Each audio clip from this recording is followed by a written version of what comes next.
Salam, mən Kənan Məstəliyev, İdman Jurnalisti Rekorda saytın baş redaktoruyam. Siz isə 11 adamdasınız. Futbol kişi oyunudur, amma onu qadınlar da oynayırlar. Pis də oynamırlar deyərdim. Düzdür, səviyyə, güc, sürət baxımından o qədər də olmasa da, amma o qədər o səviyyədə olmasa da, amma istək, əzmkarlıq, döyüşkənlik, mübarizlik baxımından əks cinsi nümayəndələrin heç də geridə qalmır. Hətta deyərdim bəzən üstələyirlər də.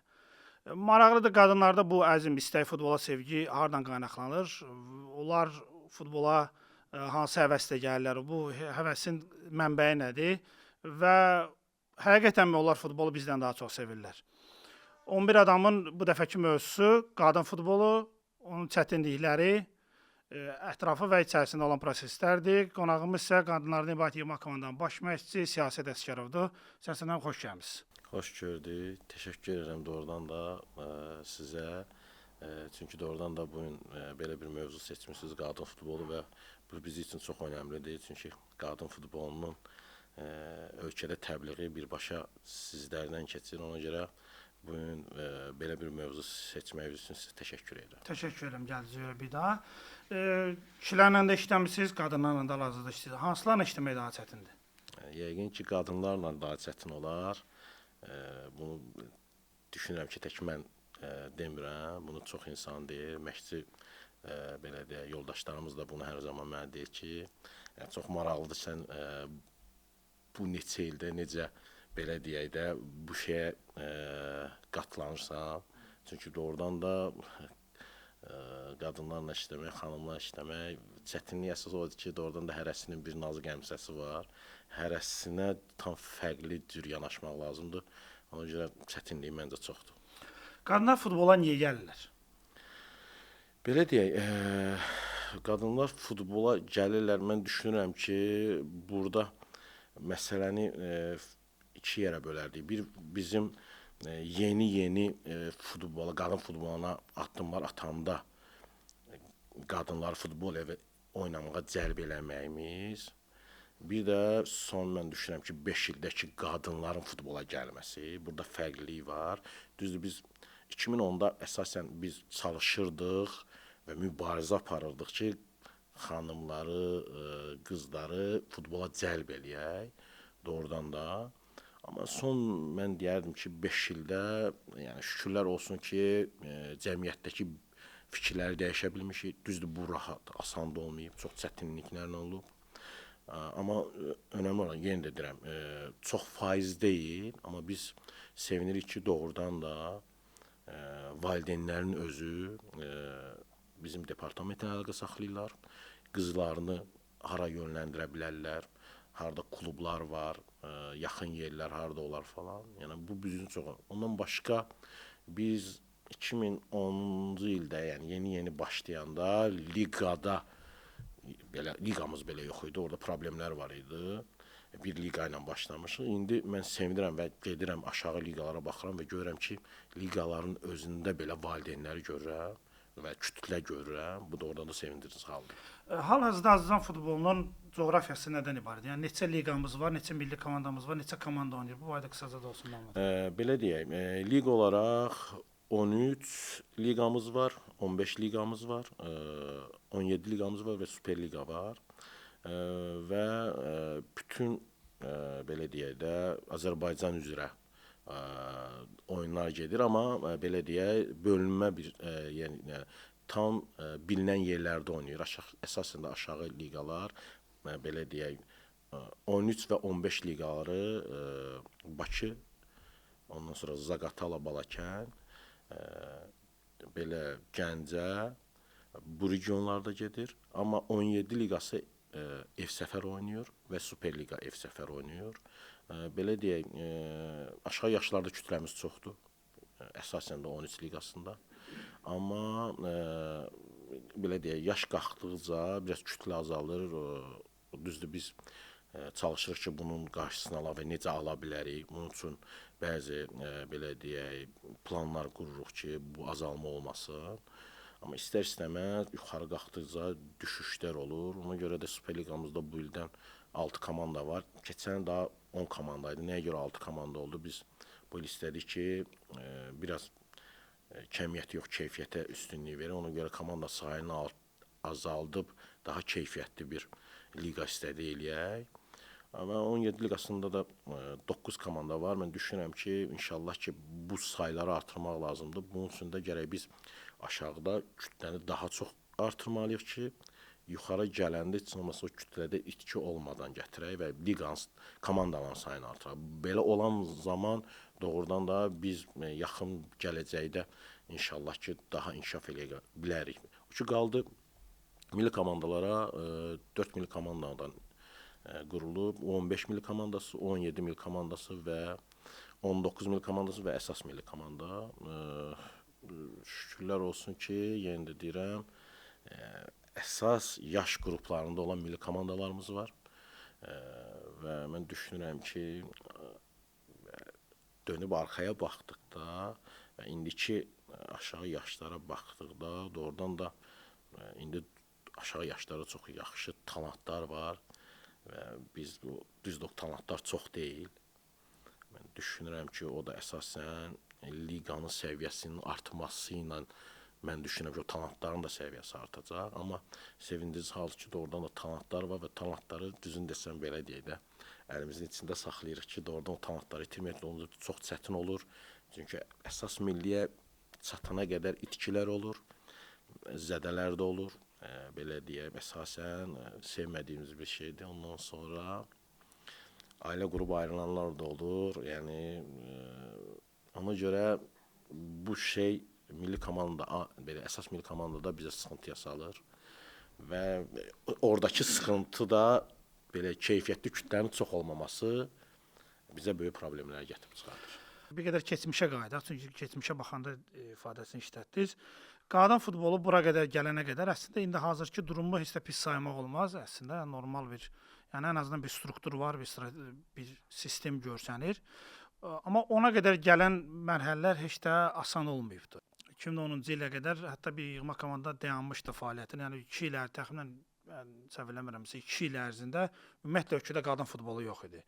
Ondan sonra dünya çempionatının 17 yaşlardan ibarət qızlardan ibarət dünya çempionatının Bakıya verilməsi, Azərbaycana verilməsindən sonra belə bir fəaliyyət başladı və siz o fəaliyyətin kökündə var idiniz. O 2010-cu ildən bu tərəfə, yəni həmin bu günə gəlib çıxan, bu günə gəlişi bir xatırlayardınız. Əsas təkan mən düşünürəm dünya çempionatı oldu 2012-ci ildə və ev sahibi olaraq Azərbaycana verildi və həmin o 2012-ci ildə olan dünya çempionatı ev sahibi Azərbaycana verməsi mən düşünürəm ki, Azərbaycan qadın futboluna bir töhfə verdi, inkişaf oldu. Biz 2010-cu ildən yığdıq, düzün desəm mən onda ümumiyyətlə qadın futboluna belə deyək, xəyalımda belə yox idi ki, qadın futbolunda işləyərəm. Mən onda Mərkəzi Ordu İdman klubunda belə deyək, futbolu zədə ilə bitirmiş, məşqçiliyə başlamış bir belə deyək, gənc məşqçi idim, köməkçi işləyirdim 1-ci liqada. Elə oldu ki, seminara gəldim və onda elə də C lisansa gəldim və onda bildim ki, belə federasiyada idik. Bəs 2010-cu ildə püşkatma oldu və qadın futbolu dünya çempionatı 2012-də Azərbaycan. Elə də bu şeylər qəzetdən oxuyurdum. Bir zaman keçdi, sonra yenə də deyirəm, qəzetlərdən oxudum ki, Alman mütəxəssis Sisi Wright belə deyək, milli komandanın baş məşqçisi təyin olundu və belə davam edirdi. Sonra mən C lisansı indiyə qədər yadımdadır, yaxşı nəticə qazanmışdım. Onda da belə bir struktur fərqli idi orada kateqoriyalarda. Əgər C lisansı yaxşı qiymətini almısansa, avtomatik bir həftədən sonra B lisansı oxuya bilirdin. Əvvəl struktur fərqli idi. Onda da indiyə qədər yadımdadır, Oliver Pizze bizim 17 mil komandasında baş məşqçi. O aparırdı bu lisansı, instruktoru oydu. Düzün desəm, bilmirəm bunu deyim deməyim. C lisansına yaxşı nəticə vermişdim. Orada da o qanarlar verilməlidir əlbəttə ki. O qanarlar zamanı, yəni Oliver iclas eləyir, kim B lisansı oxuyacaq. Yəni bilməsi üçün ki, yəni gələn həftədən kim nə olacaq. Orada da 22 yaşım vardı. İndi qədər yaşım, yəni belə deyək də, kollektivin içində də ən gənc məşqçi idi. İndi B lisansa gedənlər hamısı əlini qaldırırdı. Onda Mərkəzi Ordu klubu belə mənim belə deyək də məşqçi oxumaq üçün o qanalları belə ödəməmişdi, özüm ödəmişdim. O zamanlar da biraz belə deyək, durumlar da yaxşı deyildi. Mən əlimi qaldırmamışdım. Belə şey olmuşdu ki, niyə əlimi qaldırmışsın? Utanırdım, deyim ki, mən B lisansın o durumu o deyil ki, mən o qanalları ödədim. Sonra orada məşqçi yoldaşlar vardı. Dedi ki, düzün denədə, yəni burada bir şey yoxdur. Bəlkə də gənc idim belə deyək, ona görə belə utanırdım falan. Onların təkidi ilə mən durdum ayağa, dedim ki, bəs belə bir problemim var. O belə deyək, o bir şey olmuşdu ki, yəni klub ödəmir sənin üçün. Dedim, yox. Onda sağ olsun, yəni buradan da ona təşəkkür. Bəlkə də o bu qətiyyət eləməsəydi, bəlkə də indi mən qadın futbolunda da olmazdım. O getdi rəhbərliklə danışdı, indiyə qədər yadımdadır. Və İlxan mənimlə görüşdü. Onda İlxan mən baş katib idim. Müzakirə elədi və onda mənim B lisans oxuma qanallarımı federasiya qarşıladı.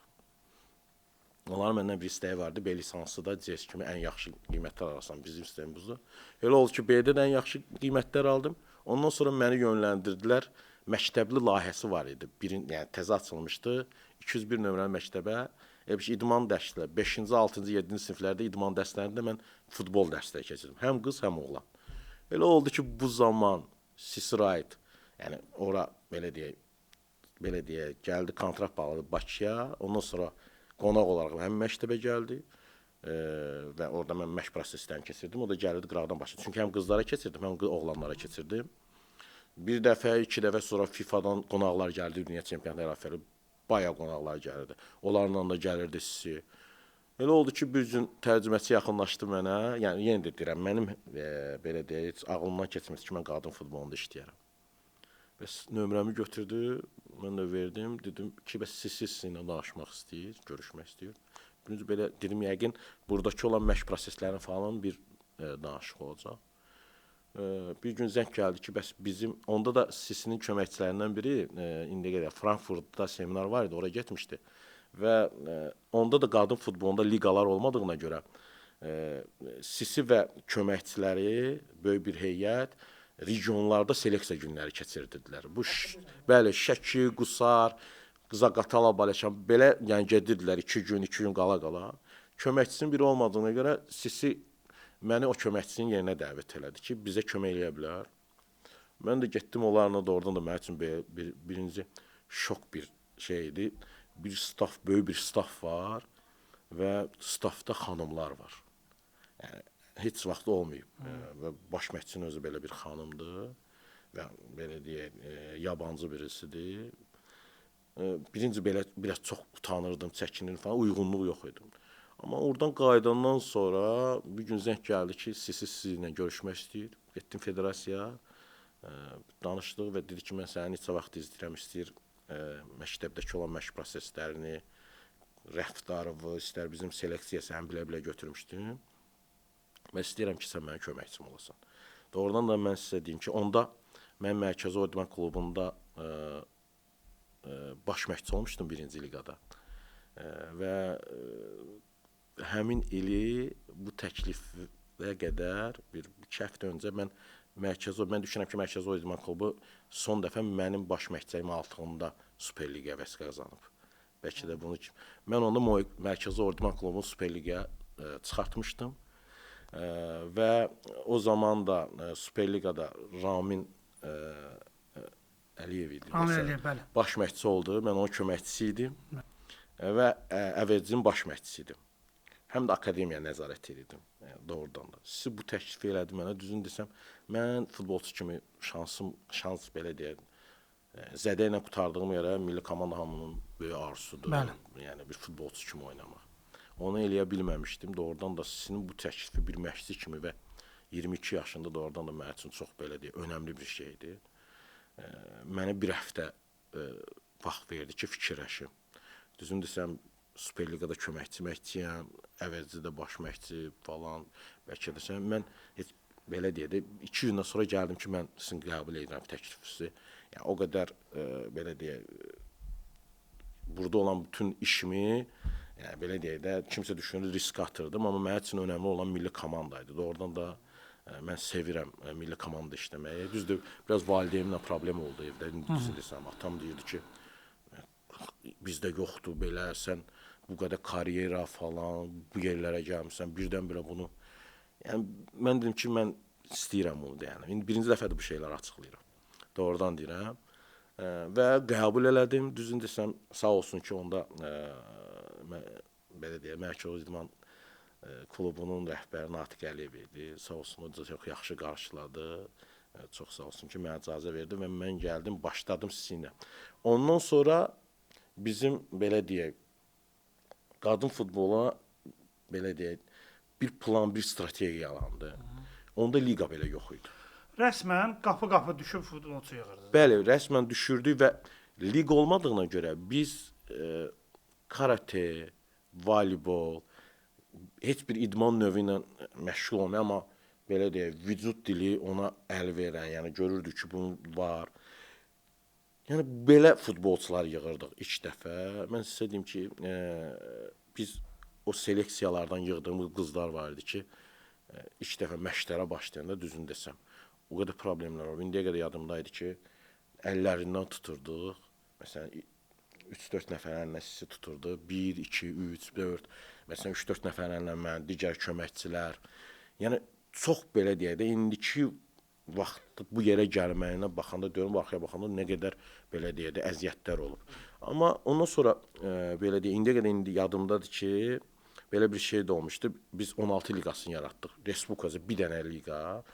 O da 17 dünya çempionatı olduğuna görə biz elə seçdik ki, elə 16 liqasını yaratdıq ki, yaşlar düz gəlsin.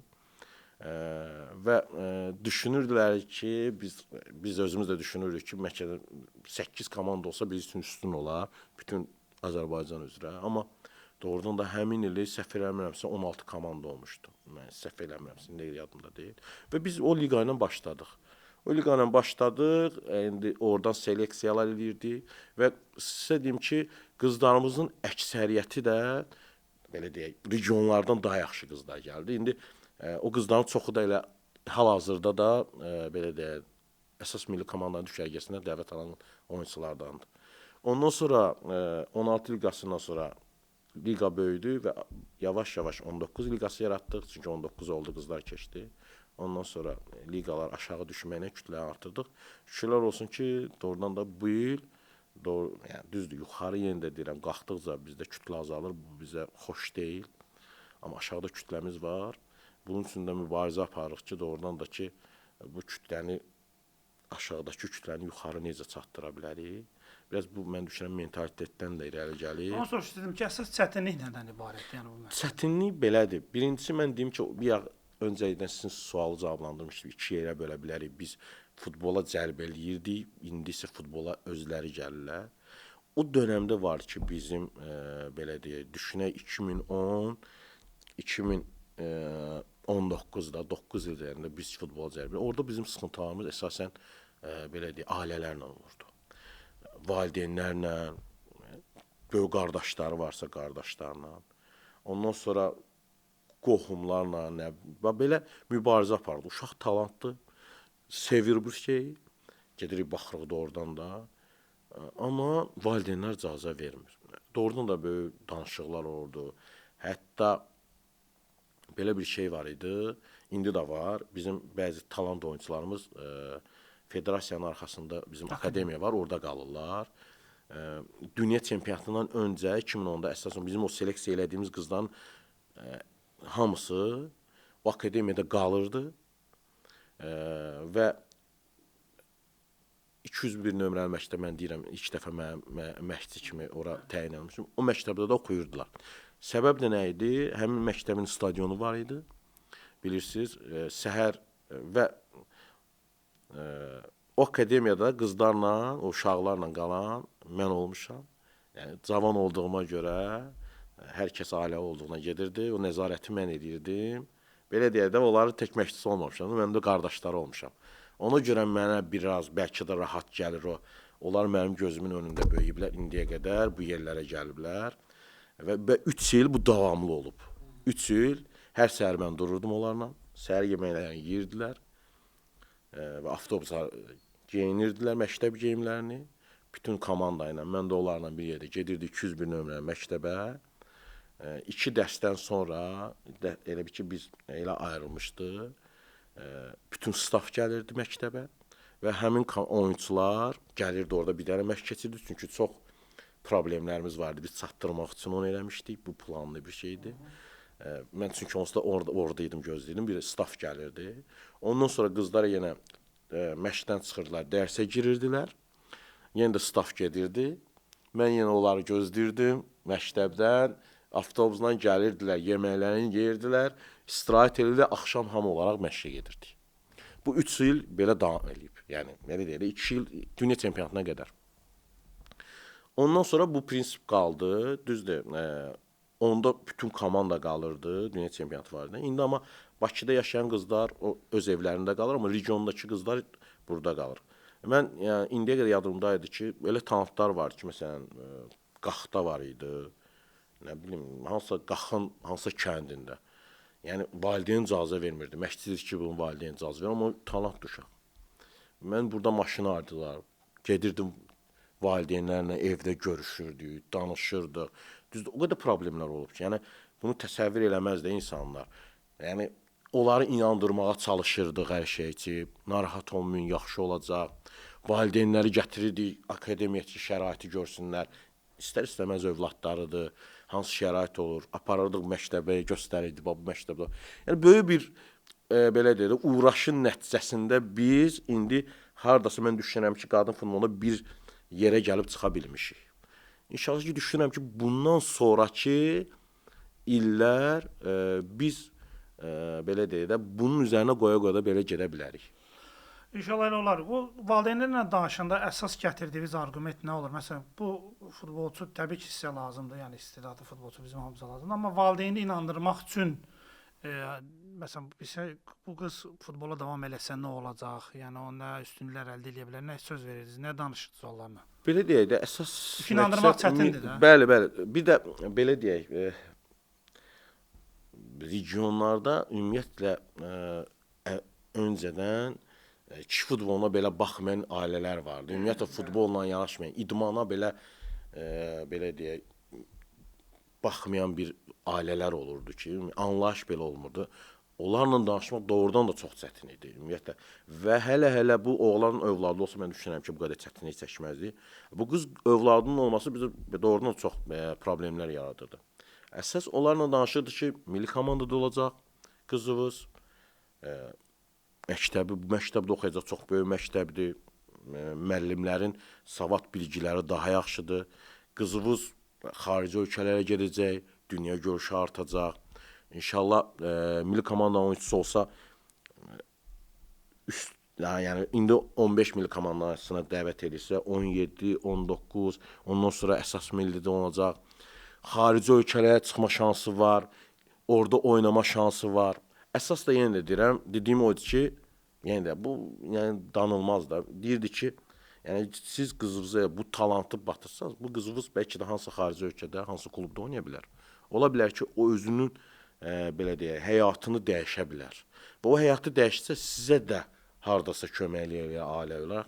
Bu yöndə olurdu söhbətlər ümumiyyətlə. Və planlarımız nədir əsasən? Nəyin üzərində qurmuşuq? Belə deyək, necə addımlayacağıq o yola? Onlar hamısını bir-bir anlatırdıq bütün ailələrə. Mən düşünürəm ki, doğrudan da düzdür, belə deyək, elə ailələr var ki, net olaraq necə qərarı idarəsi elə də qərarlarında qaldı, alındıra bilməmişdi. Amma mən düşünürəm ki, əksəriyyətinin fikrini dəyişə bilmişdik. Elə başa düşürəm ki, amma Bakıdan valideynləri razı salmaq bir qədər rahat. Bəli, Bakıda belə idi ki, rahat idi. Bir də çalışırdıq ki, Bakıda olan valideynlərin ilk olaraq evlərə gedirdik, görüşürdük və çalışırdıq ki, onu federasiyaya dəvət eləyək. Federasiyada daha çox kütlə olurduq. Çox zaman sizin özünü işin içinə atırdıq. Nə qədər olmasa yabancıdır, digər məşqçi də almandır. Onun da öz yanaşmaları fərqlidir. Siz özü bilirsiniz də futbolçu kimi 2 dəfə Avropa çempionu olmuşdu Almaniya millisi ilə. Ona görə o da öz belə deyək, o yolu necə keçib, necə gəlib, ona nə qazandırıb futbol, onlar haqqında danışırdı. Biraz Bakıda yaşayan qızları biraz daha belə deyək, asan da olurdu, nəinki regionlar. Regionlar da oradan çox çətin olurdu. Mən düşünürəm ki, indiki durumda istər-istəməz neçə ildir bu uğraşın nəticəsindədir yəqin ki, biraz regionda olan insanların da qadın futbola olan düşüncəsi, baxışı dəyişib, yaxşıya doğru. Bu təkcə futbolla yox, mən düşünürəm ki, mən razı olsun. Ümumiyyətlə ölkədə futboldan kənarda da ümumilikdə mentalitetdə bir qədər yumşalmalar var. Yəni bu mənfi bir şey kimi sayıla bilməz. Yəni mentalitet təbii ki, qaydalar öz yerində, amma qızlarımıza münasibət, ümumiyyətlə qadına münasibətdə elə regionlarda da xüsusilə bir qədər yaxşılaşıbdı. Onu bu sizin işinizə də kömək edir. Bəli, çox kömək edir. Amma mən düşünürəm ki, regionlarda belə deyək, Zaqatala Gironu indiyə qədər yalanı daha rahat idi biz üçün. Yəni orada qızları götürmək, qızları cəlb etmək daha rahat idi, düzün desən. Orada mən düşünürəm ki, o region bilmirəm, orada qarışıq millətlər daha çoxdur, biraz orada fərqli Zaqatala Şimalın Pariji deyil. Bəli. Bilmirəm, ora daha yaxın idi o belə deyək sərhəddə. Yəni orada doğrudan da qızlarla danışmaq, ailələrlə danışmaq, onların qadın futboluna baxışı falan daha fərqli idi. Bizim orada daha rahat idi cəlb etmək, nəinki digər regionlar. Qızlar futbola hardan gəlirlər? Misal üçün hansı ailələrdən gəlirlər daha çox? Belə deyim, düşünməzdim futbola. Mən düşünürəm ümumiyyətlə qız da, oğlan da, əksər yəni bu yəqin ki, insanlar mənə düzgün başa düşər. Kasıb ailələrin övladlarıdır, idmana gələnlər. Mən düşünürəm ki, bunun da səbəbi odur ki, o insanlar düşünür ki, ölkədə əgər özünü tanıtmaq istəyirsə, ya insan bu bir mənalıdır, çox savadlı olmalıdır. Yəni bu savad baxımından ölkədə hardasa bir tanınmış bu cəmiyyətdə sən yerini ala bilərsən. Ya da sən güclü bir idmançı ola bilərsən ki, bu ölkədə bir cəmiyyətdə yenə yerini ala bilərsən. Mən düşünürəm ki, idman sahəsinə gələn uşaqlar, övladlar çoxu belə deyək də kasıb ailələrin, demirəm, yəni imkanı yaxşı olan ailələrdən də gələn oyunçularımız olub, onu demirəm. Amma əksər gördüyüm, yəni belə olub və mən onların çoxu ilə də danışmışam. Onların məqsədi, doğrudan qarşılara qoyduqları məqsəd ölkədə, əsasən cəmiyyətdə öz yerlərini tutmasıdır. Yəni ona görə belə deyək, idmana gəlirlər. Futbol yəni belə deyək, başqa bir tərəfidir, amma ümumi idmana belədir mən düşüncəm. Ümumi idmanla bağlı razıyam, çünki mən digər idman növlərdə qadınlarla bu işlərdə, proseslərlə tanışam. Bir dənə də bir məkan var ki, o barədə danışmalıyıq. Məsələn, uşaq evlərindən danışmalıyıq. Çünki o da bir resursdur. Düzdür, o insanların belə deyək də bədbəxtlikdir də əslində. Yəni bir problemindən istifadə eləmək kimi olmur, amma çıxmasın, amma ora elə bir yerdir ki, oradan uşaqları cəlb etmək daha asandır. Yoxsa elə deyil? Mən sizə deyim ki, düzünü desəm biz 2010-cu ildə başlayanda bu işə biz uşaq evlərindən də işləyirdik.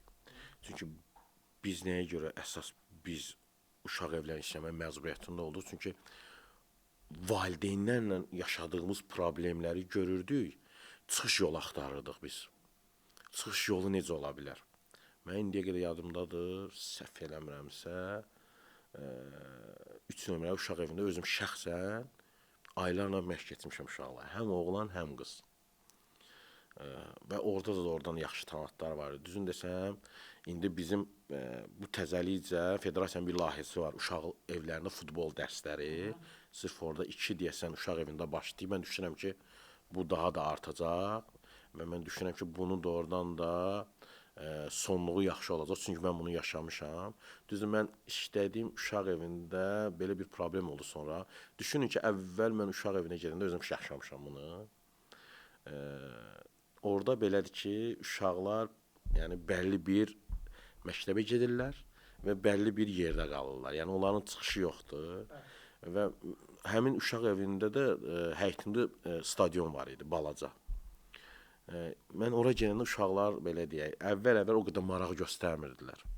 Əsas oğlanlar idi, qızları çətin idi. Yəni uşaq evinin içindən belə qızları çətin idi. Mən sizə deyim ki, əvvəllər belə deyək, düşünün ki, məşqə 15 dənə oğlan qoşulurdu, 5 dənə qız. Mən o say oldu 20 oğlan, sonra 15 qız. Sonra başladıq uşaq evinin müəllimlərinin problem yaşamağa. Problem də nə idi? Mən onlar da başa düşmək olur. Çünki kütlə artdı. Bu uşaqlar həftə sonu bunların belə deyək də duş alması falan filan olur, bəlli bir vaxtlarda olur. Yəni uşaq evlərində mən belə düşünürəm. İndi məşq eləyiblər, məşqdən çıxandan sonra istər-istəmə uşaqlar belə deyək, tərləyirlər axı. İstər qız olsun, istər oğlan olsun. İndi oğlanlar rahatdır, belə ki, saçları zadı uzun olmur falan, amma qızlar hamısının saçları uzun falan, amma mütləqdir duş qəbul etsin. Mən düşünürəm ki, biraz orada işləyən müəllimələrin işləri artdı. Sonra müdirlə danışdılar, nədir? Sonra müdir məni çağırdı. Bir də uşaqlar orada uşaq evlərinin içində onların fərqli-fərqli belə deyək də işlərlə məşğuldur. Məsələn, rəssamlıqla, kimsə toxumçuluqla falan. O yerə çatmışdı, uşaqlar ora getmək istəmirdilər. Hamısı futbola gəlmək istəyirdi. Və bu da müəllimlərdə narahatçılıq yaratdı. Sonra müdir çağırdı ki, bəs sizi başa düşürük və işiniz də çox yaxşıdır. Sizin işinizdə falan bizim problem yoxdur. Və bizim yəni, müəllimlərlə uşaqların arasında şey olub. Uşaqlar yəni ki, ancaq istəyirlər futbol tərəfə yönlənsinlər. Bir də bunların bəlli bir vaxtlarda olur bu belə deyək, duş falan işləri. Bu da bizə biraz çətinliyə salır. Çünki sizin məşqlərdən sonra bütün uşaqları mütləqdir, yəni əksəriyyətin əsasda qızları yəni bunu duş qəbul etsinlər. Elə oldu ki, ayrıldım. Şükürlər olsun ki, doğrudan da mən layihəni gördüm, çox sevindim ki, təzə bir layihə olub uşaq evlərində futbol. Çünki mən düşünürəm ki, bu layihədən doğrudan da uşaqlar gəlir. Ona baxmayaraq, mən düşünürəm ki, bizim indiyə qədər də uşaq evindən milli komandada oyunçularımız olub. Doğrudan da, yəni düzdür, indi qalan da var, amma bəlli bir milli komandada oynayıb ayrılanlar da var. Yenə də deyirəm və mən düşünürəm ki, bizim borcumuzdur ki, o insanlara hər zaman dəstək olaq. Nəinki, yəni o insanlar biraz yenə də deyirəm, fərqli bir düzən görürlər və düşünürəm ki, onların cəmiyyətdə bir formalaşması üçün nəinki biz olaraq, bütün ölkə olaraq hər zaman onların yanında olmaq lazımdır ki, onlar doğrudan cəmiyyətdə özlərinə bir yer tapsınlar. Uşaq evlərindən çıxan futbolçular, indi hal-hazırda yığma komandaya qədər gəlib çıxıblar. Onlar nümunə rol oynayırlar. Məsələn, onlara baxaraq gələnlər olurmu? Mən düşünürəm ki, doğrudan da əsasən də məsələn regionlarda olur da, yəni regiondan var bizdə oyunçu. Mən düşünürəm ki, həmin regionda olan komandanın cəlb olunan oyunçular var ki, oyunçuya görə o kluba müraciət edirlər və orada artım olur. Çünki düşünürlər ki, buradan çıxmış bir insan belə deyək də sıfırdan A milli səviyyəsinə qalxıb və mən düşünürəm ki, bəlkə də həmin uşağı belə özünə belə deyək, kumir götürən də var. Və bunun böyük bir köməyi var, mən düşünürəm. Nəinki bu səviyyədə, mən düşünürəm ki, elə qızlarımız var ki, doğrudan da məsələn bizim A millidə oynayan futbolçularımız var ki, onların övladları var. Onların belə özlərinin bizim A milli ilə belə davam etməsi belə deyək, cəmiyyətə bir mesajdır. Mən hər zaman onlara təşəkkür edirəm. Onların ailələrinə təşəkkür edirəm. Onların yoldaşlarına təşəkkür edirəm.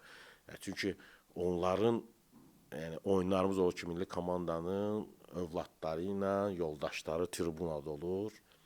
Yəni bunun özü bir mesaj olur. Yəni bizim işimizi daha da rahatlaşdırır. Çünki biraz insanların fikrini belə biz dəyişə bilirik ki, doğrudan da yəni bunu da eləyə bilərik biz. Yəni qız nədir, futbol nədir, bəli, stereotipini? Bəli, biz bunu öncəliklə Avropada görmüşük ki, məsələn, ailəlidirlər, oyunçusu oynayır, oyun qutarır, gedir övladını alır qucağına, yəni xanım oyunçusu. Şükürlər olsun ki, bizdə də bu var və yenə də deyirəm, hər zaman da əsasən onların yoldaşlarına təşəkkür edirəm. Çünki nəyə görə yük onların yoldaşlarına düşür, səbəb bizim oyunlarımız ölkə daxilində də olur, ölkə xaricində də olur. Yəni, ölkə xaricində çıxanda uşaqlar 100%, yəni bu insanların yoldaşları ilə qalır. Ona görə onların çətinlikləri çox olur, amma təşəkkür edirik ki, doğrudan da onlara hər zaman dəstək olurlar. Yəni problem yaratmırlar. En azından yəni onu yaradırlar ki, ana oyuna gedəndə yəni bəzi şeyləri düşünməsin, çətinlikləri düşünməsin. Yəni həm də bu digər bir stereotipi qırır ki, yəni əgər bir qadın, qız futbolçu oldusa o ailə qura bilməyəcək. Bəli, bəli. O yəni nə heç bir perspektivi yoxdur ailə baxımından, şəxsi həyatda heç bir problem, perspektivi yoxdur.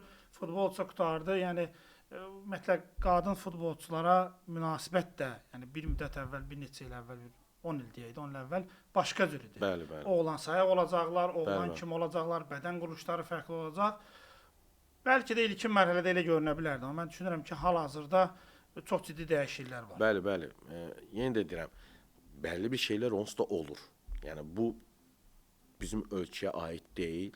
Bütün ölkələrə aiddir. Yəni bütün ölkələrdə sizin demiş saçı qısa da xanım futbol oynayır, saçı uzun da.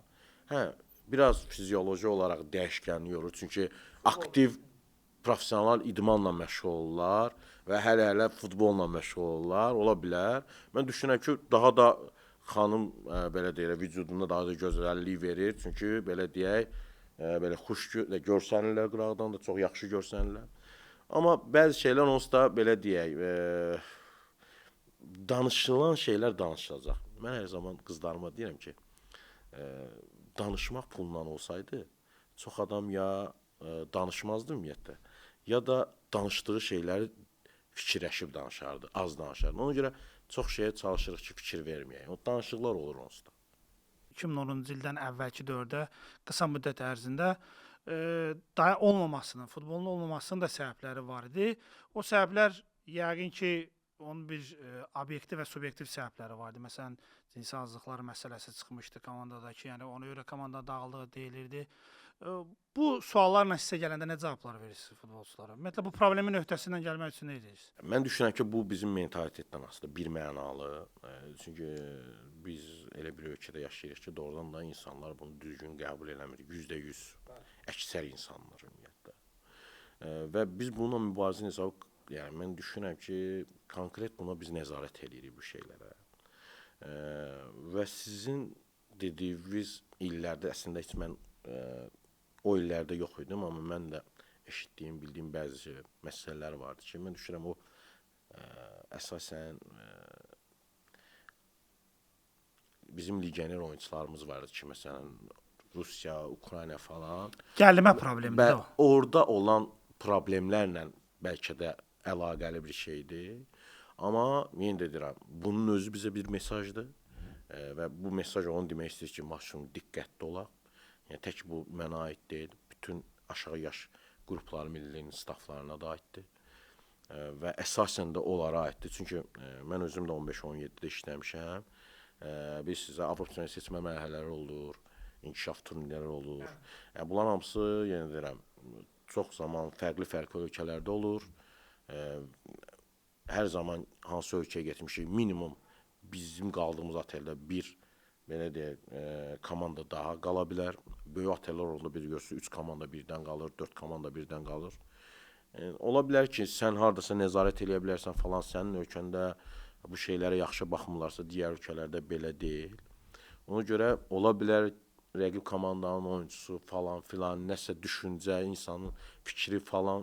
Ona görə bu şeylər konkret nəzarət olunur. Yəni valideynlər rahat ola bilərlər ki, bəli, yəni yenə də deyirəm, biz üzərimizə düşən bu məsələ barədə demirəm. Bəli, bəli, ümumiyyətlə biz bu məsələ yox, digər məsələlər üzrə də hər zaman maksimum diqqətli oluruq milli komanda. Çünki insanlar, valideynlər öz övladlarını kamp zamanı bizə həvalə etibar edirlər. Əsas işdə burada staffın üzərinə düşür. Yəni, ona görə də staff maksimum diqqətli olmalıdır, əsasında aşağı yaş qruplarında maksimum diqqətli olmalıdır və bəzi məsələlər var ki, doğrudan da onları hər zaman diqqətdə saxlamalıdır. Yoxsa doğrudan da problem olar. Bu məsələn yox, başqa məsələlər də ola bilər. Yəni, komanda yoldaşlarının arasında da problemlər ola bilər, yəni içəridə. Ona görə mütləqdir ki, bu tez bir zamanda staff tərəfindən həll tapsın. Çünki böyük, xırda bir şeylər yığıla böyük bir şey var. Bu iki komanda yoldaşı ilə də ola bilər. Yəni yenə deyirəm, biz gedəndə digər komanda, milli komandanın oyunçusu ilə də nəsə bir kontaktda gedə bilərlər. Bunları biz hər zaman diqqətdə saxlayırıq ki, problemlər olmasın ümumiyyətlə. Çünki yəni bir problem olanda doğrudan da birbaşa bu bizim tabeliyimizdədir və bizə aiddir. Meydana qaydaq. Meydançada futbolu qadınlar biraz girişdə də qeyd elədim ki, yəni kişilər qədər sürətli və güc üzərində qura bilməzlər də. Yəni çünki fizioloji məsələlər var. Yaxın da düşmür. Yəni yaxın da deyil, çünki gözlə görünən dərəcədə fərq ortada hiss olunur. Məsələn, hamiləlik də problem yaradırdı. Ümumiyyətlə bu qadın məsələləri ilə bağlı planlaşdırma necəsiz? Məsələn, mən yaxınlarda oxumuşdum ki, bu ilin yanvarında Chelsea-nin qapıçısı, Chelsea-nin qadınlardan ibarət əsas komandasının qapıçısı sezon transfer pəncərəsi bitməsinə 3 gün əvvəl 3 gün qalmış gəldi ki, mən hamiləyəm, mən ailədən, komandadan ayrılıram. Ona klubda qaçaqaç başqa yerdən bir futbolçu gətirməyə məcbur olur. Ümumiyyətlə futbolun, qadın futbolunun tərəflərini necə planlamağa çalışır? Yəni belə bir şey olurmu ki, bunu biraz gecikdirin, ailə qurmağa gecikdirin və yaxud da ki, hamiləliyi bir qədər gecikdirmək olur. Belə bir söhbətlər olmur, yoxsa ki, yəni özü Düzünü desəm, belə bir söhbətlər olmur. Yəni bu bir mənalıdır. Əsasən qızlar ailə quranda bizim əsas söhbətimiz oldu ki, ailə qurduqdan sonra belə deyək, onun həyat yoldaşının yəni razılığı olacaqmı o yenidən davam eləsin? Yəni önəmli bizim üçün faktor budur. Və hələ o qız bizim milli komandanın aparıcı üzvüsə və bizə doğrudan da indi köməklik eləyirsə, biz elə oyunçuları itirə bilmirik. Belə oyunçuları itirmişik, biz doğrudan bizim üçün çox ağır olub. Ki elə doğrudan da ailələr var ki, icazə vermirlər. Amma digər məsələləri biz belə edirik. Məsələn, mən öz stafımdan danışım. Bir mənalı biz həkimlə, bizim həkimimiz də xanımdır, Lalə xanım. Bir mənalı biz ondan hər zaman danışıqda oluruq. Yəni durumu, bir də bəzi şeylər var ki, xanımlar əlbəttə ki, mənə o şeyləri deyə bilmirlər. Ona görə Lalə xanımla danışırlar. Və Lalə xanım əgər problemlər varsa, istər məşqdən öncə, istər ümumi nəsə plan varsa, yəni övladı olma riski varsa, yəni bunları bir mənalı bizim həkimimiz nəzarət edir.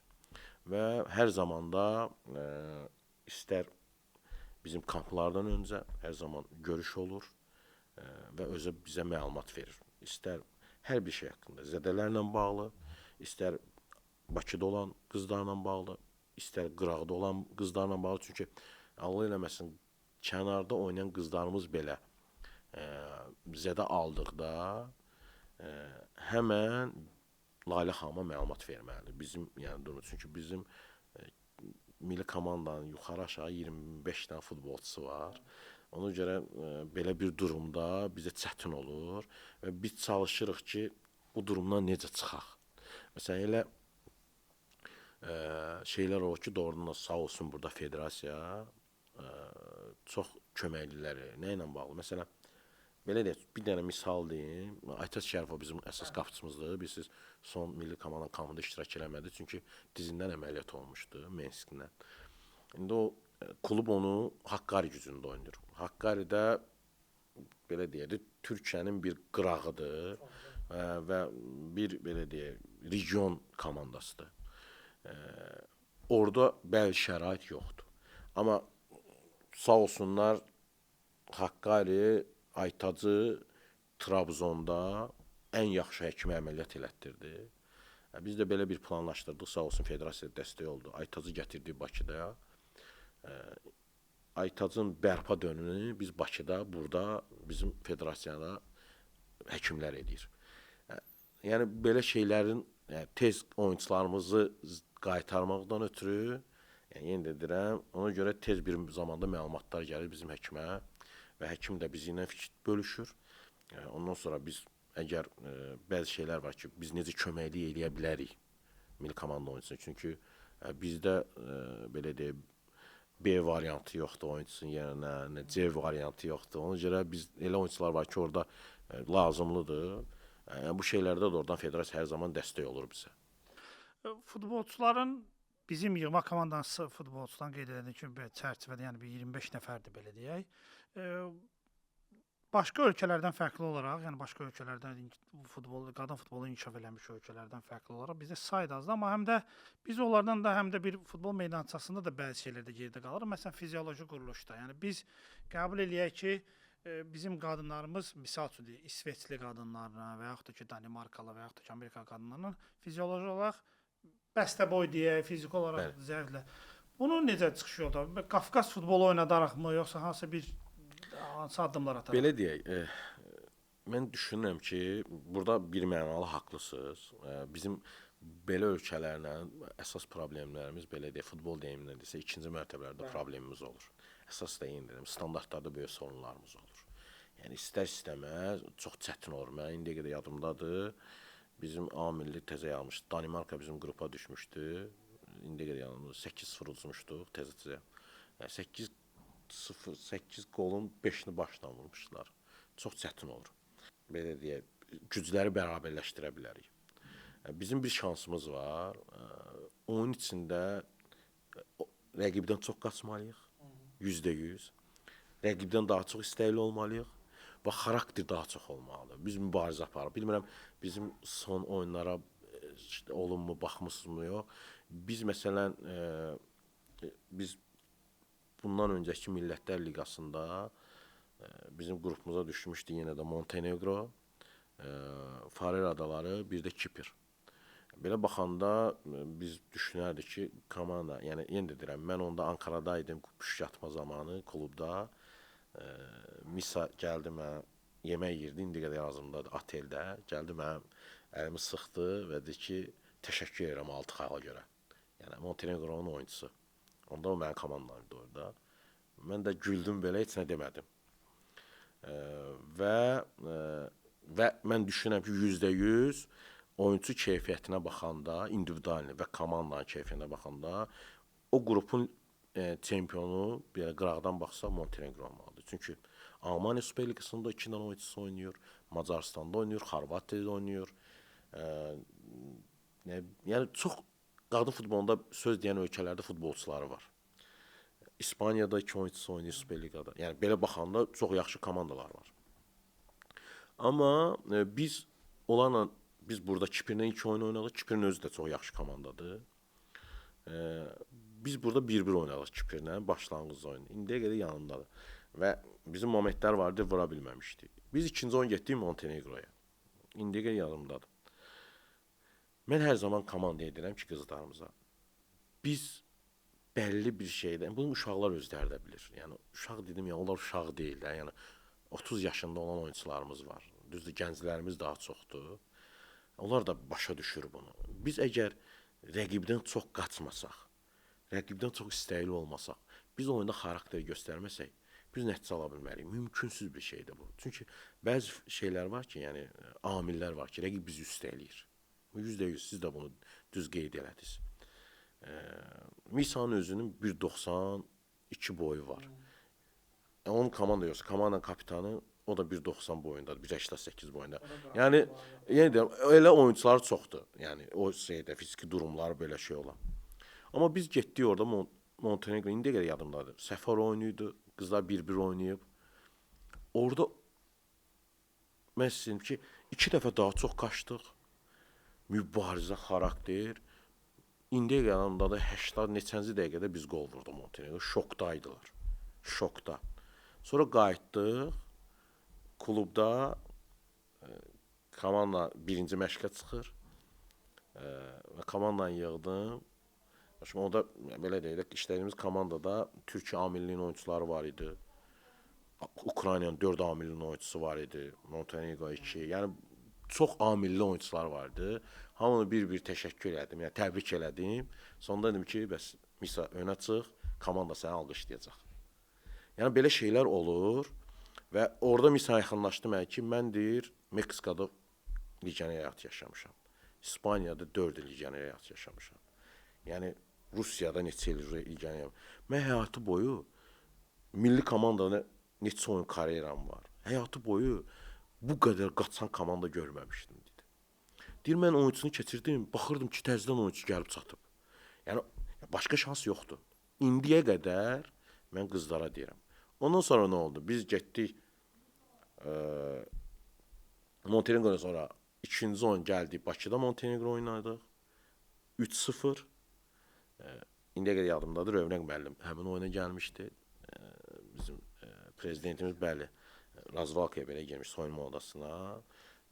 3-0 udduq. Montenegro doğrudan da gözləmədiyi bir şeydi. Əslində onlar qələbə üçün gəlmir.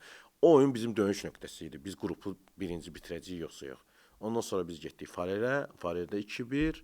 Sonra gəldik Kipri evdə 1-0 yendi. Sonda da 1-0 Kipri yendi. Yəni 5 qələbə, 1 bərabərlə qrup lideri kimi B səbətinə vəsiqə qazandıq. Bunu yenə də deyirəm. Bu kimlər üçünsə düşünərdi ki, qadın futbolu bizim milli mümkünsüzdür, amma biz yəni komanda olaraq bunu bacardıq. Yenə deyirəm, əsas səbəbi bizim istək, xarakter və digər komandadan çox qaçmamız. B səbətinə qalxdıq. B səbətində Macarıstan, İsveçrə və Türkiyə düşüb qrupumuza. Yəni düşünərdilər ki, biz qrupda Azərbaycan qrupu, amma biz birinci o Macarıstanla səfərdə 1-1 oynamışıq. Macarıstan mən sizə dedim ki, komanda olaraq şokdaydı. Niyə görə şokdaydı? Çünki Macarıstan play-off oynamışdı A səbətinə çıxmaq üçün. Belçikaya uduzmuşdu, qalmışdı B səbətində. İsveçrə isə A səbətindən B-yə düşmüş. İkisi də bizim A səbətini düşünün ki, onun komandası. Türkiyə bizi ilə bir yerdə B-yə gəlmişdi. Biz Macarıstan 1-1 oynadıq. Kimsə inanmırdı. Əlbəttə ki, gəldi İsveçrə uduzduq evdə. Yəni bu bir mənalı, çünki yəni fərq çox böyükdür. Doğrudan da çox. Onlarda qadın, o ölkələrdə qadın futbolu mədəniyyəti oturub, tarixi var. Bəli. Amma biz Türkiyəyə getdik, orada 1-0 yığdıq. Təəssüflər olsun ki, biz həmin oyunda uduzmamalıydıq. Orada mən düşünürəm ki, biraz qızlarımız həyəcan keçirdi. Səbəbi də nə idi? Biz Erzincan'daydı oyun. Oyun 12 min yəni şeyi vardı, tutumu var idi. Bizim qızlar isinməyə çıxanda düşünün, 12 min adam qalxdı ayağa, bir əllərində Azərbaycan bayrağı, bir əllərində Türk bayrağı. Orada qızlar istər-istəməz biraz həyəcan keçirdi. Mən qızları görəndə hiss eləmişdim. Düzünü desəm, biz isinmədən qayıdandan sonra biz çalışdıq o durumdan onları çıxardaq. İstər-istəməz bu şey bir də oyunun içində belə deyək də azarkeşlər, baskı falan belə deyək də biz səhvə yol verdik. Yoxsa belə deyək də azından bir xalla qayıtmalıyıq oradan. Amma Türkiyənin evdəki oyunda biz 1-0 qələbə qazandıq. Yəni Türkiyənin özü belə şokdaydı. Biz nə oldu? Biz düşünürdülər ki, bəlkə də kimlərsə biz C-dən çıxdıq, bəlkə də nə. Biz B səbətindən də play-offa vəsiqə qazandıq. Bu Azərbaycan qadın futbol tarixində, yəni ilk idi. Məncə belə bir şey olmuşdu. Bəli, və biz play-offa vəsiqə qazandıq və play-offda ən yaxşı 12 komanda arasına girdik. Yəni təəssüflər olsun ki, reytinqdən bölünürdü püşkatma. Biz düşdük. Reytinqin ən güclü komandası Portuqaliya. Bəli. Ona görə hər iki oyunu məğlub oldu. Amma sevindirici haldır ki, Portuqaliya biz qol vura bildik evdə. Yəni düzdür, Portuqaliya bizdən sonra belə deyək də finalın 2 addımlığındaydı. Bizdən sonra Çexiya millisi ilə hər iki oyunu birinci oyun 1-1 oldu, ikinci oyun 2-1 oldu. Portuqaliya getdi 2025 İsveçrəyə finalına vəsiqə qazandı. Yəni bu belə oldu. Sağ əlimiz kişilərin başına. Yəni əslində bu qeyd etdiyimiz nəticələr heç də az bir nəticələr deyil. Yəni xüsusilə də nəzərə alsaq ki, qadın futboldur və xüsusilə də nəzərə alsaq ki, Azərbaycanda qadın futboldur. Əslində çox böyük nəticələrdir. Davamını necə görürsünüz bundan sonra? Belə deyək, yenə də deyirəm. Bu ilklər bizim üçün bir mənalı. Mən bunu hər zaman qızlarla da bölüşürük. Bu bizim üçün böyük bir praktikadır. %100 qızlar üçün, qızların özləri üçün böyük bir şey idi. İnsanların düşüncələrini dəyişə bilmişik. Yəni biz belə deyək, mən düşünmürəm ki, tək bizim ölkədə, bizim cəmiyyətdə insanların fikrini dəyişmişik. Mən düşünürəm ki, qadın futbolunda belə deyək, bir yerlərə gəlmiş milli komandalarda da bizə qarşı fikirlər dəyişmişik. Mən bir misal çəkim. Mən püşkatmaya getmişdim İsveçrəyə. Biz belə deyək, B səbətinə vəsiqə qazanmışdıq. Belə deyək, bizim də yanımızda Avstriya milli komandasının baş məşqçisi ilə milli komandanın belə deyək, meneceri oturmuşdu. Yəni tanıdığım insanlar hər zaman görüşürük biz İsveçrədə falan. Belə deyək, potlar açıldı. Potlar açıldı. Biz B səbətində görəndə Avstriyanın belə deyək də meneceri döndü, yanımda oturmuşdu. Mənə təbrik elədi ki, yəni özü belə şeydə ki, Azərbaycan necə gəldi bura. Yəni bu mənim üçün düşünürəm ki, ölkəm üçün də böyük bir şeydir. Yəni bir Avstriya qadın futbolunda hardasa hegemonlardan da onların belə fikirləri bizi qarşıya. Bundan öncə biz məsələn bəzi milli aralar olur da ki, yoldaşlıq görüşləri danışırsınız. Bizə çox zaman bu həqiqəti deyirəm sizə, oynamaq istəmirdilər ki, Azərbaycan falan. İndi sizə deyim ki, təkliflər özü gəlir bizim belə deyək ofisə, bizim menecerə ki, biz sizinlə oynamaq istəyirik. Yəni bunun özü bir üstünlükdür. Və bu üstünlüyü yenə komanda özü eləyib, qızlar özü eləyib, yenə də nəyin səməsinə istək, xarakterin hər zaman deyirəm, bunun biz bu şeylərin şərtində biz bu yerlərə gəlmişik. Bundan sonra necə olacaq? Yenə də deyirəm, bizim üçün önəmli olan əsasən və bizə mən düşünürəm, bizim milli komandaya töhfə verən, bizim bu yerə gəlməyimizə səbəb bizim oyunçuların əksəriyyətin digər ölkələrdə legioner həyat yaşamasıdır. Bəli, o barədə də soruşmaq istədim. Çünki bu hər halda Azərbaycan çempionatında bir 6 komandalıq bir liqa ilə və aşağı başqa alternativ olmayan liqaları olmayan bir ölkədə çempionatda inkişaf eləmək, uğur qazanmaq və bunu milli komandaya yansıtmaq demək olar ki, mümkünsüzdür. Yəni nəticəni qazanmaq çətin olur. Belə deyək, biz 2019-da bilindi ki, biz A milli səviyyəsində çıxış eləyəcəyik və o zaman bu bizim işimizin bir belə deyək planıdır. Və plan oldu ki, doğrudan da biz milli komanda oyunçularını necə, yəni azından qonşu ölkələr var ki, bizə onu liqalara necə çıxarda bilərik. Düzünü desəm, bunun özü belə asan da olmayıb. İlk olaraq indiyə qədər yadımdadır. Biz hansı klublarla danışırdıq. Yəni bu işin əksəriyyətini də mən özüm eləyirəm və mənim köməkçim eləyir. Rusiya, Qazaxıstan, Türkiyə əsas bu ölkələrlə danışırıq. Klubla danışırdıq. Əvvəl bizim A milli olmadığına görə biz klublar çoxu A milli oyunçuları götürürlər. Ona görə çətinlik olurdu. Yəni biz ilk olaraq o yerə getdik ki, o səviyyəyə düşdük ki, eybi yoxdur bizim A millinin oyunçuları sizə denəməyə gəlsinlər, baxışa. Yəni bəlkə də indi icazə vermirəm, düzünü desəm. İndi oradan da klublar var ki, bizim gənc oyunçulara belə istəyirlər, denəməyə gəlsin o zaman. Mən icazə vermirəm ki, A milli oyunçusu denəməyə getməz. Amma onda gedirdik. Baxışa getmək məsələsi var idi. Bəli, səbəb də nə idi? Səbəb o idi ki, doğrudan da biz bir yerdən başlamalıydıq. Və o zaman da doğrudan da yenə də deyirəm, bizim federasiyaya yenə də təşəkkür düşür ki, o zamanlar bəzi qızların denəməyə belə getməsində klub deyir ki, mən onun qalmağını, yeməyini təşkil edirəm, uçuş biletləri mən almıram, özü alsın. Onda federasiya mən indiyə qədər yanımda çox qızlara uçuş biletləri alıb. Doğrudan da.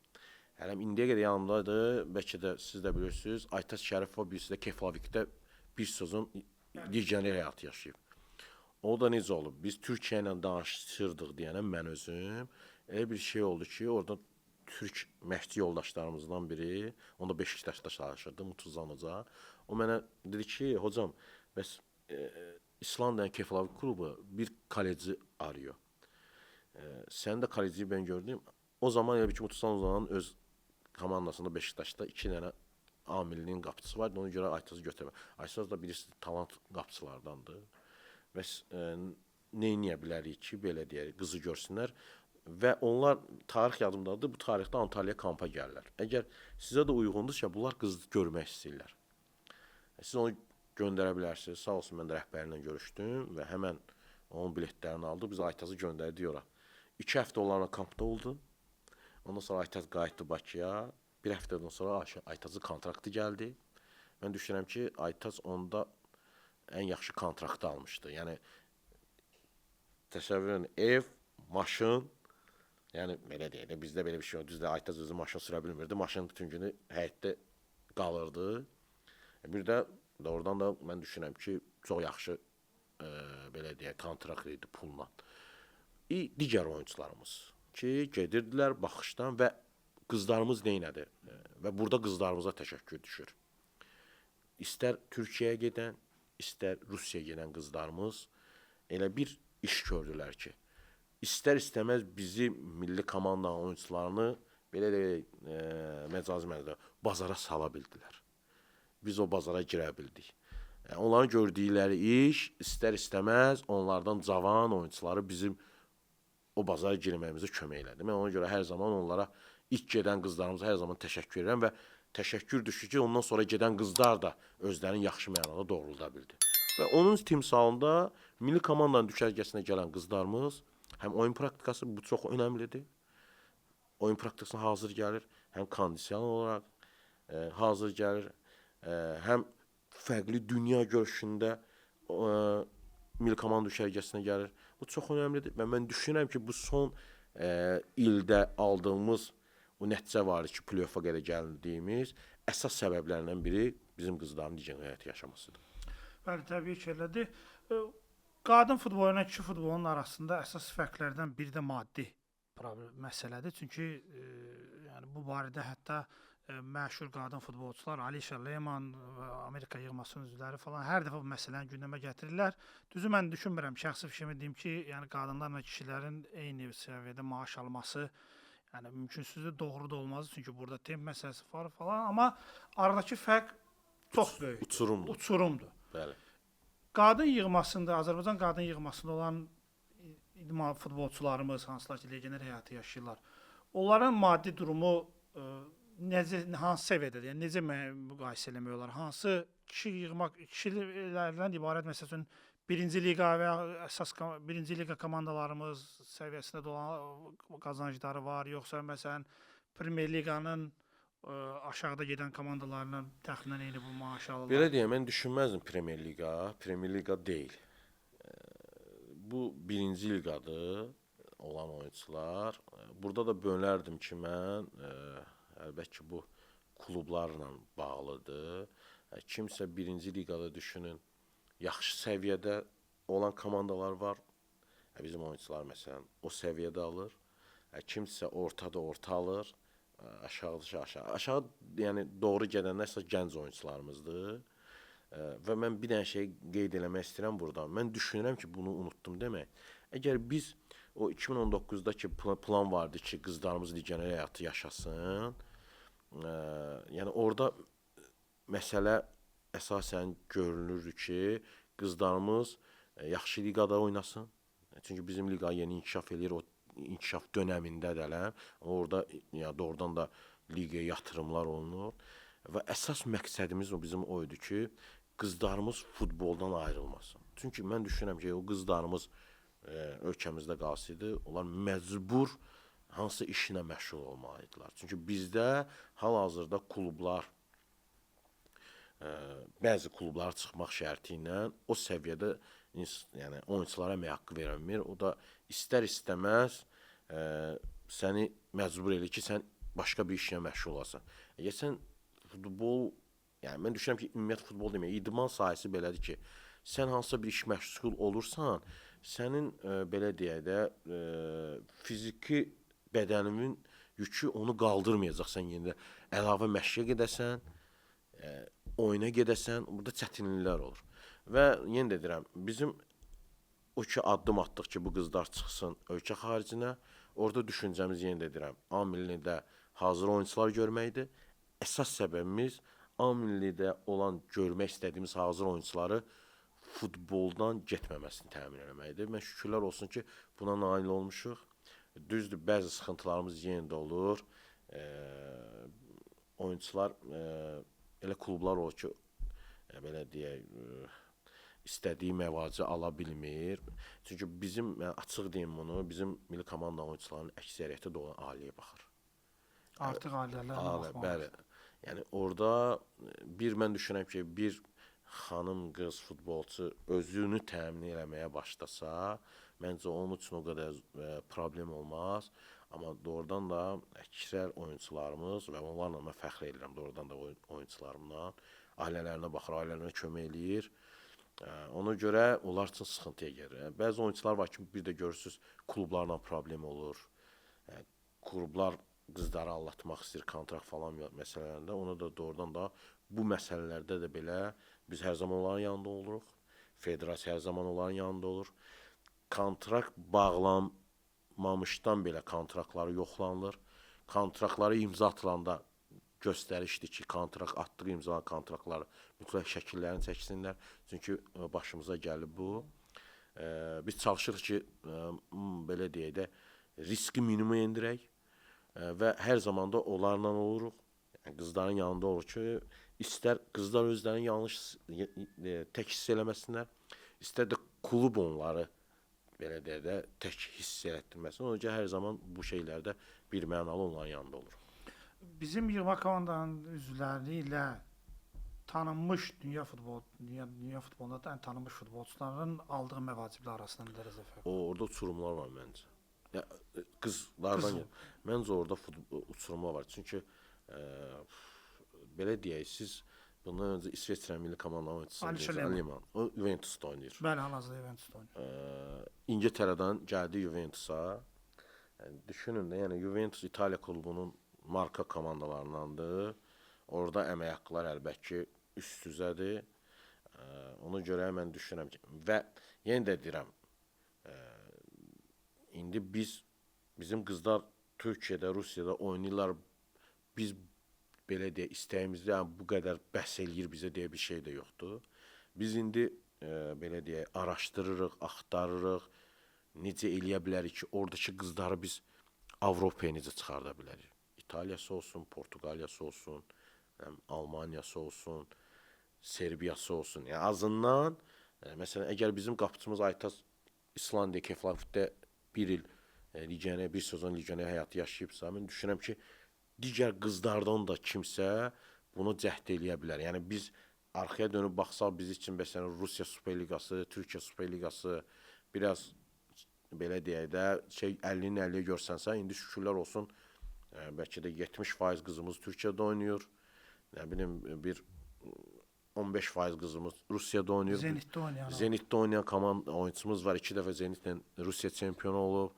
Eləcə də mən özüm işlədiyim dövrdə Fomgetlə bir milli oyuncumuz Ayşən çempion olmuşdu. Yəni ondan başqa Ayşən sonra getdi. Paukulan çempion oldu Yunanistana. Kristina Bakaraca Qalatasaray ilə çempion oldu. Nazlıcan Parlaq da onunla bir. Yəni demək ki, bizdə də var o. Bir də yəni indiki vaxtda belə deyək, bizim planın belə deyək, B variantı odur ki, biz o qızları oradan necə çıxarda bilərik? Düzün desəm bunun üçün danışırıq. Əsasən də o ölkələrdə işləyən menecerlərlə necə eləyə bilərik? Necə kömək eləyərək, necə bir yol cizə bilək? Bilirsiniz də Ərəbistana bu yaxınlarda Sevinç getdi. Krasnodardan kiralı olaraq yenidən qayıtdı. Ərəbistanda bəzi məsələlər, xoş olmayan məsələlər olurdu, başa düşdünüz. Əmək haqqlarında gecikmə olurdu, problemlər olurdu. Bəlkə də bunun klubundaydı. Qəribədir ki, Ərəbistanda pul problemi. Bəli, biraz məşq proseslərində sıxıntı vardı, problemlər var idi. Ona görə Sevinç yenidən Krasnodara qayıtmağa məcburiyyətində oldu. Mən düşünürəm ki, bundan sonra da yəni onların önləri açıqdır, daha yaxşı yerlərə gedə bilər. Başqa bir şey onu deyim ki, məsələn, elə deyək, Avropa ölkələri var ki, top ölkələr. Orada düşünürsən ki, burada əmək haqqı qadın futbolunda hardasa yaxşı olar falan, amma elə deyil. Məsələn, indi düşünürəm ki, Rusiyadır, Türkiyədir, burada qadın futboluna yatırımlar, rotasiyalar daha çoxdur. Nəinki o bəzi gördüyümüz Avropa ölkələrində. Ümumiyyətlə, qadın futbolunda, dünya qadın futbolunda tendensiyalar nədir? Hal-hazırda ümumiyyətlə onlarda nə oyun üstünlükləri var, oyun üslubları var, və yaxud da onlarda nə var ki, bizdə təbii ki, biz ona can atırıq. Amma əsas fərqlər nədən ibarətdir? Misal üçün, həmən Juventusun oynadığı futbolla, misal üçün, Azərbaycanda Neftçinin oynadığı futbol arasında təbii ki, səviyyə fərqi var. Mən başa düşürəm ki, futbol tendensiyası baxımından. Mən düşünürəm ki, orada birincisi onların qoyduğu bir plan, strategiya var ki, 5 yaşından uşaqlar orada futbolla məşğuldur. Yəni bildiyimiz top ölkələrdə Və mən düşünürəm ki, o ölkələr var ki, orada qadın futbolunu, yəni yəni o yerə çatır ki, qadın futbol akademiyaları var. Yəni əsas. Yəni oğlan futbol akademiyalarında necə yanaşma varsa, yəni burada da o yanaşma var. Bəlli bir vaxtda o talant oyunçular var ki, qızlar, onlar yaşlar var ki, o yaşa qədər oğlanlarla bir yerdə məşq eləyirlər. Yəni bunun özünün üstünlükləri var. Bəlli bir yaşdan sonra ayrıca belə deyək, ayrılır və komanda şəklində. Başqa bir şey, biraz o qədər az yaşından başlayırlar ki, onların belə deyək, texniki tərəfdən biraz üstünlükləri var. Məsələn, biz İspaniya ilə oyun oynamışdıq. Buradakı oyunda ona fəlakət olmuşdu hesabı, amma oradakı oyun, o da pandemiya dövrünə düşmüşdü. Onlar orada məşq eləyirdi, biz məşq eləyə bilmirdik. Oradakı oyunda düşünün, yəni İspaniya oyunda, düz orada da məğlub olmuşduq.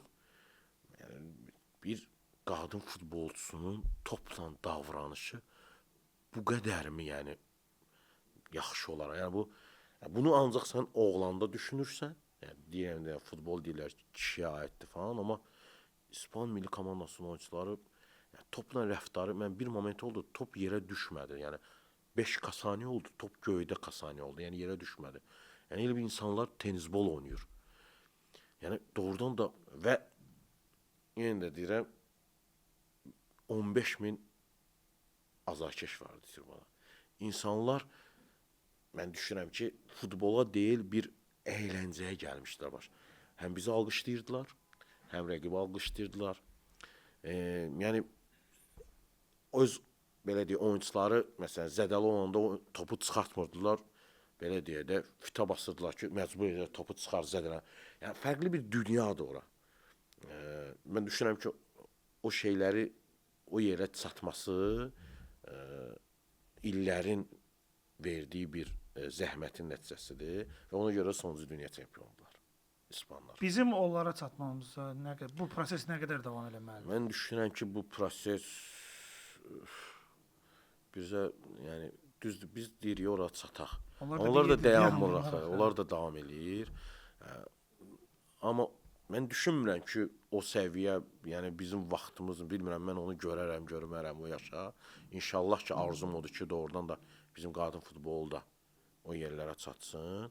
Amma biz əgər o yerlərə çatmaq istəyiriksə, bundan öncə dediyim kimi, bizim o qadın futbol akademiyalarını yaratmaq lazımdır. Bizim Superligada olan kişi komandaların hamısının qadın futbol komandaları olmalıdır Superligada və onların altyapıları olmalıdır. Yəni və bu şeylər professional olaraq nəzarət olunmalıdır.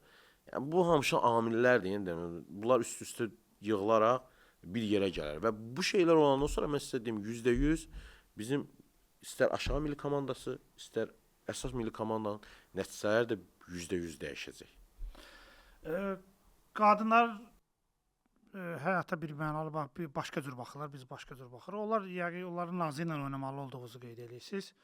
Olubmu ki, misal üçün qadınlardan hansısa məsələn əsas komandalardan üzvlərindən biri məsələn komandadan çıxıb gedib, yəni hər hansı problemlər səbəbindən qadın çıxıb gedib və siz ona geri qaytarmalı olmusunuz və xüsusi bir misal üçün deyək ki, hər hansı bir başqa bir işlə məşğul olub, məsəl üçün deyək satıcılıq eləyib və yaxud da ki, hər hansı bir başqa işlə məcburən gedib oradan gətirmisiniz, yəni belə deyək, qaytarmısınız. Biz 2019-da A milli komanda yəni qərar veririk ki, yığılsın. Yəni ona qədər düşünün də bizim 19 milli komandasında qızlar yaş bitdi, pauza olurdu. Və bu mən düşünürəm ki, bir neçə yaş belə bir pauzalar oldu. İstər-istəməz bəzi qızlar doğrudan da məcbur idilər ki, yenə deyirəm, ailə durumlarına görə belə deyək, məcburdur gedib işləsin. Azından yenə deyirəm, o dövrdə bəlkə də ailəyə kömək eləyə bilməsə də özünə bir dəstək olmuşsun. Çünki əgər 19 milli komandasını qurtarmısansa, sənin demək 19 yaşın var, 20 yaşın olacaq. Belə deyək, sən də bir şəxsiyyətsən. Yəqin ki, insan da valideynlərdən nəyisə istəmək biraz özündə belə deyək, Qürur məsələsi. qürur məsələsi bilir, ayıb bilir. Ona görə hansısa bir işlərə gedir. Belə işə gedən qızlarımız olub. Düzünü desəm, var idi. Mən adını çəkmək istəmirəm. Mən indiyə qədər yadımdadır. Hal-hazırda milli komandanın tərkibindədir bizim oyunçu. Çox aparıcı oyunçularımızdan biridir. Həmin oyunçumuz Türkiyəyə getmişdi, orada işləyirdi. Mən onu İstanbulda 2 günə yaxın axtardım, tapdım. Getdim, görüşdüm, elədim və onu qaytardım bizim futbol üçün çox önəmli idi bizim üçün. Hal-hazırda doğrudan da önəmli oyunçularımızdan. Elə qızımız var ki, doğrudan da federasiyada hansısa bir işlə təmin olunmuşdu. Aşağı yaş qruplarında. Yəni oyunçularımız da var. Yəni bu çox önəmlidir. Yəni yadda qalan budur. Bəlkə də unutduqlarım var, amma biz 2019-da qərar verdik ki, biz komanda olur. Biz öncədən kimlərlə işləmişik, o insanlarla danışmağa başladıq. Neynirlər, necədirlər. Futbolu bitirənlər də var idi, düzdür. Onları təzədən qaytardıq, futbola cəlb elədik. Düz çətin oldu, onlara vaxt lazım idi. Ondan başqa onu deyə bilərəm ki, bizim deyirdim 2 oyunçumuz var ana olan, amma biz oyunçumuz Türkiyədə yaşayırdı. Mən cəhd eləyirdim ki, doğrudan da ki, o qayıtsın. Neçə dəfə danışdıq, elədik. Razı olmurdular ailələr. Yəni belə deyək də, bunu o qədər təqid elədim. Sonunda razı sala bildim. Yəni elə qayıdıb.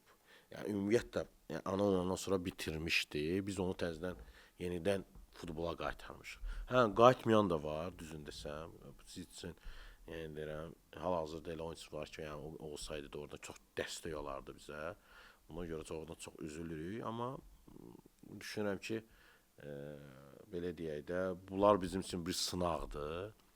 Biz maksimumu eləyirik, alınana qədər, alınmayandan sonra, yəni önümüzə baxmalıyıq, azından digər oyunçular var ki, onları oraya yerə çatdırmalıyıq. İstəyərdim ki, valideynlər, qız uşaqları olan valideynlərə bir müraciət eləsin. Mənim 2 qızım var. Mənim öz 2 qızım var. Allah saxlasın. Allah hamınki saxlasın. Birinin 10 yaşı var, birinin 4 yaşı var. Bugün gəlib desələr ki, mən futbol oynamaq istəyirəm, sevə-sevə əlindən tutub o futbolu apararam. Yəni Təşəkkür edirəm. bu biz qızlarımızın qeydinə qalmalıyıq. Biz Bəli. qızlarımızın seçiminə, Hörmətlə istəyinə, yanaşmalıyıq. hörmətlə yanaşmalıyıq. Mən düşünürəm ki, hər kəs belə olmalıdır. Qız uşağıdır, qızlı futbol olmaz falan belə olar. Bu bəhanələrdir. Bəli. Biz qızlarımızın istəklərinə mane olmamalıyıq. Bu o demək deyil ki, hər futbola gedən, hər güləşə gedən, hər boksa gedən qız elə mütləq də o idmançı olacaq. O elə deyil. Mən düşünürəm ki, bir idmançı olmaq, bir idmana yaxına gəlmək, həm də bir vətəndaş yetişdirmək kimi bir yoldur. O sağlamlığın düzəldə bilər. Hər gələn 100 dənə qadın idman futbolçu varsa məsələn, onun 100-ü də milli komandada oynamayacaq. Milli komandada 11 nəfər oynayır. Ehtiyatla yığanda 20-25 nəfər eləyir. Orada qızlarımızı idmandan, futboldan çəkindirməməliyik və sizinlə də söhbətdən belə başa düşürəm ki, bilirik ki, artıq qadın futbolu da elə bir səviyyəyə çatıb ki, artıq valideynlər öz qızlarını sizə etibar edə bilərlər. Bəli. Mən buradan sizin efir vasitəsilə fürsətdən istifadə edib doğrudan da ailələr var ki, doğrudan da tək futbol deyim, qızları idmanla məşğul olmaq istəyir. Mən düşünürəm ki, belə də uşaqlara dəstək olsunlar. Azından, yenə də deyirəm, siz də qeyd elədiniz, qız övladları sağlam böyüyəcək. Bu bir mənalıdır. İkincisi, bir qız övladının düşüncədə bəlkə də hansısa valideyn düşünmür ki, o professional bir idmançı olacaq. Amma uşağı onu hiss eləyirsə, ona dəstək olmaq lazımdır. Ondan başqa həmin qız uşağının bu cəmiyyətdə bir formalaşması üçün dəstək olmaq lazımdır. Bu çox önəmlidir. Və mən düşünürəm ki, bizim qızlarımız var ki, mən yenə də deyirəm, elə qızlarımız var ki, həm futbolla məşğul olurlar, amma cido ilə məşğul olurlar. Misal olaraq Gültaz Məmmədəliyevə göstərə bilərəm. O bir vaxtdan sonra cidonu seçdi, Avropa üçüncüsü olub, səhv eləmirəmsə, onu da uğurlar arzulayıram. Belə qızlarımız daha çoxdur. Önəmli olan, yenə də deyirəm, mənim üçün önəmli olan Gültazın timsalında olan qızlar var ki, bu cəmiyyətdə yerini tapsın. Gültaz düzdür, futbol seçmədi, uğurlar arzulayıram, amma Cido tərəfindən Avropa üçüncüsü. Nə oldu? Ölkəni, bayrağımızı tanıtdı və mən düşünürəm ki, qızlarımıza yol açmaq lazımdır ki, ola bilər ki, bu ölkəni, bizim bayrağımızı idman tərəfindən yüksəldə bilərlər. Yəni deyirəm, ola bilər kimlərsə düşünür ki, şanslar azdır. Məsələn, futbolda 25 nəfərdə 10 milyonluq əhatədə, amma yəni deyirəm, mümkünsüz bir şey yoxdur.